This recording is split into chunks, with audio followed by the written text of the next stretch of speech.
আসসালামু আলাইকুম শিক্ষার্থী বন্ধুরা, সবাইকে স্বাগত জানাচ্ছি হিসাব বিজ্ঞানের নতুন আরও একটি ক্লাসে। আমরা আজকের এই ক্লাসে আলোচনা করব আমাদের নবম দশম শ্রেণীর হিসাব বিজ্ঞান বইয়ের সপ্তম অধ্যায় খতিয়ান নামের যে অধ্যায়টি রয়েছে সেই অধ্যায়ের 4 নম্বর সৃজনশীল প্রশ্নটি আমরা একটু দেখব। 4 নম্বর সৃজনশীল প্রশ্নে কি বলা আছে? জনাব রতন বড়ুয়া একজন ব্যবসায়ী, সাভারের আশুলিয়ায় বড়ুয়া নার্সারি নামে তার একটি নার্সারি আছে। সেখানে তিনি নানান ধরনের ফুল, ফল ও ঔষধি গাছের চারা উৎপাদন করেন। 2025 সালের জুলাই মাসে তার ব্যবসায়ের নিম্নোক্ত লেনদেন সম্পাদিত হয়। আচ্ছা, লেনদেনগুলো কি কি ভাবে দেখি। 5 তারিখে বলেছে রহিম অ্যান্ড সন্সের নিকট থেকে গাছ ও বীজ ক্রয় 25,000 টাকা, রাশেদ অ্যান্ড সন্সের নিকট নগদে বিক্রয় 37,000 টাকা, গাছ ফেরত দেওয়া হলো 2,500 টাকা, কর্মচারীকে বেতন দেওয়া হলো 4,500, বিজ্ঞাপন ব্যয় 1,500 টাকা। আমাকে নিচের দিকে বলেছে কি ক খ গতে বলেছে। ক নম্বরে বলেছে 5 ও 10 তারিখের লেনদেনগুলোর জাবেদা দাখিলা লিপিবদ্ধ করো। খ নম্বরে বলেছে রহিম অ্যান্ড সন্স হিসাব এবং নগদান হিসাব টি ছকে খতিয়ানভুক্ত করে জের নির্ণয় করো, এবং বলেছে ক্রয় হিসাব, বিক্রয় হিসাব, বেতন হিসাব এবং বিজ্ঞাপন হিসাব চলমান জের ছকে প্রস্তুত করো। ভাইয়া, আমরা যখন দেখব যে আমাদের পরবর্তী প্রশ্নগুলোতে খতিয়ান প্রস্তুত করতে বলেছে, সেই ক্ষেত্রে আমাকে সবগুলো লেনদেনের জাবেদা জানা থাকতে হবে। অর্থাৎ আমি যখন সবগুলো লেনদেনের জাবেদা জানবো বা সবগুলো লেনদেনের যখন জাবেদা আমি পারবো, তখন কিন্তু আমার জন্য অঙ্ক করাটা অনেক বেশি সহজ হয়ে যাবে। এই জন্য আমাকে যদিও বলছে 5 আর 10 তারিখের লেনদেনের জাবেদা করতে, কিন্তু আমি সবগুলো লেনদেনেরই জাবেদা করে ফেলবো। সবগুলো লেনদেনের জাবেদা করব এই কারণে যেন আমরা জাবেদাটা খুব সুন্দর মতো করতে পারলে খতিয়ানটা ভালোভাবে করে ফেলতে পারি। দেখো, আমাদের এই গাছ এই ব্যবসায়টা একটা গাছ ক্রয় বিক্রয়কারী প্রতিষ্ঠান। নার্সারির কাজ কি? নার্সারির জন্য ব্যবসায়িক পণ্য হচ্ছে গাছ, সার, গাছের বীজ, এই ধরনের জিনিসগুলো হচ্ছে একটা নার্সারির ব্যবসায়ের জন্য ব্যবসায়িক পণ্য, তাই না? আচ্ছা, তাহলে প্রথমে 5 তারিখে আমাকে বলেছে যে রহিম অ্যান্ড সন্সের নিকট থেকে গাছ ও বীজ ক্রয় 25,000 টাকা। ভাইয়া, গাছ এবং বীজ এটা তো তার ব্যবসায়িক পণ্য, তাই না? তো আমি যদি ব্যবসায়িক পণ্য কিনি, সেটাকে আমি ক্রয় হিসাব বলি, তাই না? পণ্য ক্রয় করছে, সে তার ব্যবসায়িক পণ্য কিনছে, ভালো কথা, ব্যবসায়িক পণ্য কিনছে। সোজা কথা ভাইয়া, যদি আমি পণ্যদ্রব্য কিনি, সেই ক্ষেত্রে আমার জাবেদাটা কি হবে ভাইয়া? পণ্যদ্রব্য কিনলে ক্রয়, এটা একটা ব্যয়, ব্যয়ের পরিমাণ বাড়লে ডেবিট করতে হয়। এজন্য আমি এখানে লিখব ক্রয় হিসাব ডেবিট। ভালো কথা, আমি লিখলাম ক্রয় হিসাব ডেবিট। এখন এই যে আমি ক্রয়টা করেছি, আমি ক্রয়টা কিভাবে করেছি? আমি কি নগদ টাকায় পণ্য ক্রয় করেছি? আমি কি ব্যাংকের টাকায় পণ্য ক্রয় করেছি? আমি কিভাবে পণ্য ক্রয় করেছি, তাই না? আমি পণ্যটা ক্রয় করেছি বাকিতে। আমি কিভাবে বুঝলাম আমি বাকিতে পণ্য ক্রয় করছি? দেখো, এখানে বলা আছে রহিম অ্যান্ড সন্সের নিকট হতে, তাই না? এই যে ক্রয় বিক্রয়ের সময় যদি কোনো ব্যক্তি অথবা কোনো প্রতিষ্ঠানের নাম উল্লেখ করা থাকে, তাহলে আমরা ধরেই নেই লেনদেনটা নগদে হয়েছে। কোনো পণ্যদ্রব্য ক্রয় বিক্রয়ের সময় যদি ব্যাংক কোনো ব্যক্তি অথবা কোনো প্রতিষ্ঠানের নাম উল্লেখ করা থাকে, তাহলে ধরেই নিতে হয় লেনদেনটা বাকিতে হয়েছে। এখানে রহিম অ্যান্ড সন্সের নাম বলা আছে, তার মানে আমরা ধরে নিচ্ছি লেনদেনটা বাকিতে হয়েছে, তাই না? তাহলে আমি এখানে বলতে পারি প্রদেয় রহিম অ্যান্ড সন্স, আমি শুধু রহিম লিখলাম। হ্যাঁ, হিসাব ক্রেডিট কত টাকা ভাইয়া? 25,000 টাকা। কত টাকা ভাইয়া? 25,000 টাকা। আমার কথা কি বোঝা গেছে ভাইয়া? রহিম অ্যান্ড সন্স হিসাব কি হয়ে যাবে? ক্রেডিট হয়ে যাবে, কারণ এটা একটা আমার জন্য পাওনাদার বা প্রদেয় হিসাব। ওকে, 5 তারিখের লেনদেনটা গেল। এরপরে আমরা আসি হচ্ছে 10 তারিখের লেনদেন। বলা আছে রাশেদ অ্যান্ড কোং এর নিকট নগদে বিক্রয় 37,000 টাকা। 10 তারিখের লেনদেনে কি বলা আছে ভাই দেখি। 10 তারিখে বলা আছে রাশেদ অ্যান্ড সনের নিকট নগদে পণ্য বিক্রয়। ভাইয়া, এইখানে দেখো নাম উল্লেখ করা আছে কিন্তু রাশেদ অ্যান্ড কোং, কিন্তু এরপরে এটাকে আমরা বাকিতে ধরবো না। কেন? তার কারণ এই জায়গায় বলে দিচ্ছে নগদে বিক্রয়। ভাই, নাম উল্লেখ করা থাকুক না হয় যা ইচ্ছা তাই থাকুক, যখন আমাকে নির্দিষ্ট করে বলেই দিবে নগদে, তখন তো আমার নিজের থেকে কোনো কিছু ভাবার নাই, তাই না? তো আমি বিক্রি করে অবশ্যই নগদ টাকা পাইছি। নগদ টাকা পাইলে নগদান হিসাব ডেবিট, নগদান হিসাব ডেবিট। এবং আমি কি করছি, কিভাবে টাকাটা পাইছি? বিক্রয় করে। বিক্রয় একটা আয়, বিক্রয় করার ফলে আমার বিক্রয় নামে আয়ের পরিমাণ বাড়ছে, তাহলে বিক্রয় হিসাব ক্রেডিট। কত টাকা ভাইয়া? 37,000 টাকা। ভাইয়া কত টাকা? 37,000 টাকা। 1 2 3 1 2 3 37,000 37,000। ওকে, এর পরের প্রশ্নে আমরা যাব। এর পরের লেনদেনে 11 তারিখে বলা আছে গাছ ফেরত দেওয়া হলো। আচ্ছা, গাছ ফেরত দেওয়া হলো। আচ্ছা, গাছ কে ফেরত দিছে? আমি ফেরত দিছি নাকি আমার কাছে ফেরত দিছে? যদি আমার কাছে ফেরত আসতো তাহলে বলতো যে গাছ ফেরত আসলো, এরকম করে বলতো। তো যেহেতু বলছে যে গাছ ফেরত দেওয়া হইলো, তার মানে বোঝাই যাচ্ছে আমি ক্রয় করছিলাম, ওই ক্রয়কৃত পণ্যটা আমি ফেরত দিয়ে দিছি, তাই না? আমি ক্রয় করছিলাম, ওই ক্রয়কৃত পণ্যটা আমি ফেরত দিয়ে দিছি। তাহলে বাকিতে ক্রয় করলেই সেটা ফেরত দেওয়া যায়। বাকিতে ক্রয় করেছিলাম রহিমের কাছ থেকে, তাহলে প্রদেয় রহিম হিসাব ডেবিট হবে, কারণ আমার পাওনাদার বা প্রদেয় হিসাবের পরিমাণ কমে গেছে।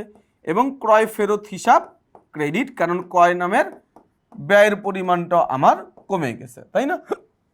আচ্ছা, কত টাকা ভাইয়া গাছ ফেরত দেওয়া হলো? 2,500 টাকা।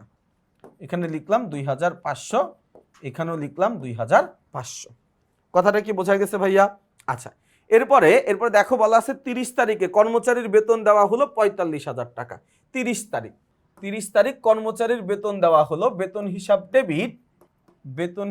ডেবিট। আচ্ছা, আর কি হবে ভাইয়া? আর হচ্ছে কর্মচারীকে বেতন দিচ্ছে, নগদ টাকা চলে গেছে কত? 4,500 টাকা।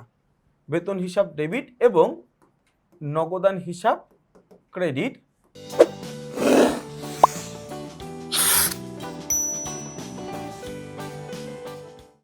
4,500 টাকা, 4,500 টাকা। বেতন হিসাব ডেবিট এবং নগদান হিসাব ক্রেডিট, তাই না? আচ্ছা, গেল এটা, এইটুকু আমরা বুঝলাম ভাইয়া। এরপর আমরা চলে যাব 31 নাম্বার, বিজ্ঞাপন বাবদ ব্যয় 1,500 টাকা। বিজ্ঞাপন বাবদ ব্যয়। আচ্ছা, বিজ্ঞাপন বাবদ টাকা খরচ করলে আমার ব্যবসায়ে বিজ্ঞাপন নামে ব্যয়ের পরিমাণ বাড়ছে, তাহলে বিজ্ঞাপন একটা ব্যয়, বাড়লে ডেবিট করতে হবে। এবং এই বিজ্ঞাপন বাবদ ব্যয় করতে গিয়ে আমার নগদ টাকা চলে গেছে, তাহলে নগদান হিসাব ক্রেডিট করে দিলাম। নগদান হিসাব ক্রেডিট কত টাকা? 1,500 টাকা। কত টাকা ভাইয়া? 1,500 টাকা। ওকে, 1,500 টাকা। তাহলে সবগুলো লেনদেনে জাবেদা করতে না বললেও আমরা সবগুলো লেনদেনে জাবেদা ইচ্ছা করে ফেলছি, তাই না? আচ্ছা, এখন খ নাম্বার প্রশ্নে আমরা আসি। বলা আছে রহিম অ্যান্ড সন্স হিসাব এবং নগদান হিসাব টি ছকে প্রস্তুত করো।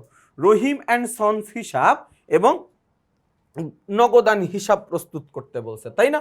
আচ্ছা, এই যে দেখো ভাইয়া, আমি জাবেদার মধ্যে খুঁজবো, আমরা খুঁজবো যে কোন জায়গায় রহিম অ্যান্ড সন্স হিসাব আছে। এই যে দেখো 5 তারিখে রহিম অ্যান্ড সন্স হিসাব আছে, এই যে 11 তারিখে রহিম অ্যান্ড সন্স হিসাব আছে। তাহলে 1 তারিখে যেহেতু রহিম অ্যান্ড সন্স হিসাব আছে, 5 তারিখে যেহেতু রহিম অ্যান্ড সন্স হিসাব আছে, এইটা আমার রহিম অ্যান্ড সন্স হিসাবের খতিয়ানে অন্তর্ভুক্ত হবে। কোন পাশে অন্তর্ভুক্ত হবে ভাইয়া? ক্রেডিট পাশে অন্তর্ভুক্ত হবে। কি নামে অন্তর্ভুক্ত হবে? ক্রেডিট ক্রয় হিসাব নামে অন্তর্ভুক্ত হবে। এই যে দেখো ভাইয়া, ক্রেডিট পাশে আমি লিখছি, এই যে দেখো ক্রয় হিসাব লিখে এই যে দেখো ক্রেডিট পাশে আমি অন্তর্ভুক্ত করে ফেলছি, তাই না? আচ্ছা, এর পরেরটা আমরা একটু দেখব। এরপরে আবার দেখো এই যে রহিম অ্যান্ড সন্স হিসাব আছে, কোন পাশে আছে ভাইয়া? ডেবিট পাশে আছে। তাহলে আমরাও এটা কোন পাশে লিখব? ডেবিট পাশে লিখব। কি নামে লিখব ভাইয়া? ক্রয় ফেরত হিসাব নামে লিখব। এই যে দেখো ভাইয়া ডেবিট পাশে, এই যে দেখো ডেবিট পাশ কি নামে লিখলাম? ক্রয় ফেরত হিসাব নামে লিখলাম 2,500 টাকা। এখন আমার কাজ হচ্ছে দুই পাশের ব্যালেন্সিংটা করা। আমি দেখলাম ক্রেডিট পাশের উদ্ধৃত্ত দেওয়া আছে 25,000, তাহলে ডেবিট পাশে আমি 25,000 লিখে দুই পাশের হিসাব ক্লোজ করে দিছি। কিন্তু ডেবিট পাশে দেখা গেল যে আমার আছে 2,500 টাকা। কোথায় 2,500 আর কোথায় 25,000? দুটার মধ্যে পার্থক্য আছে না? তাইলে আমার দুই পাশের পার্থক্য কত? 22,500। কোন পাশে কম আছে? ডেবিট পাশে কম আছে। এই জন্য এই যে ডেবিট পাশে আমি লিখে দিলাম 22,500 টাকা, লিখে দিয়ে আমি জাস্ট ব্যালেন্স সিডিবিডি করে দিলাম, কাহিনী শেষ। এরপর আমরা চলে যাব নগদান হিসাব করতে বলছে। নগদান হিসাব করতে বলছে মানে যেই যেই লেনদেনে জাবেদায় নগদান হিসাব আছে ওই সকল লেনদেনগুলো আমার লাগবে, তাই না? এই যেই যেই লেনদেনে জাবেদায় নগদান হিসাব আছে ওই লেনদেনগুলো আমার লাগবে, তাই না? আচ্ছা, দেখি নগদান হিসাব কই কই আছে। এই যে নগদান হিসাব আছে, এই যে নগদান হিসাব আছে, এই যে নগদান হিসাব আছে। ভালো কথা, 10 তারিখের লেনদেনে নগদান হিসাব আছে। 10 তারিখের লেনদেনের জাবেদা করে আমি নগদান হিসাব পাইছি। কোন পাশে পাইছি ভাইয়া? ডেবিট পাশে পাইছি। তাহলে আমরাও লিখব কোন পাশে নগদানের ডেবিট পাশে লিখব। কি নামে লিখব ভাইয়া? আমরা লিখব হচ্ছে বিক্রয় হিসাব নামে। এই যে দেখো ভাইয়া নগদানের খতিয়ানে আসছি, এই যে ডেবিট পাশ, এই যে দেখো লিখলাম বিক্রয় হিসাব নামে 37,000 টাকা। ওকে, এরপরে আবার যাই দেখো এই যে দেখো নগদান হিসাব পাইছি, নগদান হিসাব পাইছি। কোন পাশে পাইছি ভাইয়া? ক্রেডিট পাশে পাইছি। তাহলে আমিও নগদান হিসাবের কোন পাশে টাকাটা লিখব? ক্রেডিট পাশে টাকাটা লিখব। কি নামে লিখব ভাইয়া? আমি লিখব হচ্ছে বেতন হিসাব নামে। এই কি নামে লিখব? লিখব হচ্ছে বেতন হিসাব নামে, তাই না? তাহলে এই যে লিখে দেই বেতন হিসাব নামে। এই যে দেখো বেতন হিসাব নামে লিখলাম ক্রেডিট পাশে, বেতন হিসাব নামে লিখছি কোন পাশে? ক্রেডিট পাশে, তাই না? আচ্ছা, এরপরে আবার যাই এরপরে দেখো এই যে আবার দেখো 31 তারিখের লেনদেনে নগদান হিসাব আছে, তাহলে এটা আমার নগদান হিসাবের খতিয়ানে অন্তর্ভুক্ত হবে। কোন পাশে অন্তর্ভুক্ত হবে ভাইয়া? ক্রেডিট পাশে অন্তর্ভুক্ত হবে। কি নামে অন্তর্ভুক্ত হবে? বিজ্ঞাপন হিসাব নামে অন্তর্ভুক্ত হবে। কি নামে অন্তর্ভুক্ত হবে? বিজ্ঞাপন হিসাব নামে অন্তর্ভুক্ত হবে। এই যে দেখো 31 তারিখে আমি লিখলাম বিজ্ঞাপন হিসাব, ক্রেডিট পাশে লিখে দিলাম। বুঝে গেছে আমার কথা? ডেবিট ক্রেডিট দুই পাশ যোগ করতে হবে, যোগ করে যেই পাশটা বড় ওই পাশটা লিখবো। আমি যোগ করে দেখলাম ডেবিট পাশটা বড় 37,000, লিখে দিলাম 37,000। এখন আমি দেখলাম যে না, ক্রেডিট পাশে আমার কম আছে। কত টাকা কম আছে? 31,000 টাকা কম আছে। ওই যে টাকাটা কম আছে ওইটার নাম হচ্ছে ব্যালেন্স সিডি। বুঝে গেছে কথা ভাইয়া? আচ্ছা, খ নম্বরটা আমরা বুঝলাম। গ নম্বর প্রশ্ন আমাকে বলেছে ক্রয় হিসাব, বিক্রয় হিসাব, বেতন হিসাব এবং বিজ্ঞাপন হিসাব চলমান জের ছকে করো, তাই না? আচ্ছা, চলমান জের ছকের এই যে একটা ছক কেটে নিছি, আমি ছক কেটে নিছি। এখন আমি চলে যাব হচ্ছে, আচ্ছা আমাকে কি বলছে? ক্রয় হিসাব করতে বলছে। এই যে দেখো ক্রয় হিসাব পাইছি, কোন পাশে পাইছি ভাইয়া? ডেবিট পাশে পাইছি। তাহলে এটা ক্রয় হিসাবের খতিয়ানে অন্তর্ভুক্ত হবে কোন পাশে? ডেবিট পাশে। কি নামে অন্তর্ভুক্ত হবে ভাইয়া? প্রদেয় রহিম হিসাব নামে, তাই না? রহিম অ্যান্ড ব্রাদার্স নামে। এই যে দেখো ভাইয়া ক্রয়ের খতিয়ানে এই যে রহিম অ্যান্ড সন্স নামেই লিখছি। কোন পাশে? ডেবিট পাশে লেখার কথা ছিল, ডেবিট পাশে আমি লিখে দিছি। ওকে, এরপর হচ্ছে বিক্রয়ের খতিয়ান করতে হবে, তাই না? আচ্ছা, এই যে আমরা বিক্রয় হিসাব পাইছি, কোন পাশে পাইছি? ক্রেডিট পাশে পাইছি। তাহলে এটাকে আমরা অন্তর্ভুক্ত করব কোন পাশে? অন্তর্ভুক্ত করব ভাইয়া ক্রেডিট পাশে অন্তর্ভুক্ত করব। এই কোন পাশে অন্তর্ভুক্ত করব? ক্রেডিট পাশে অন্তর্ভুক্ত করব। কি নামে অন্তর্ভুক্ত করব ভাইয়া?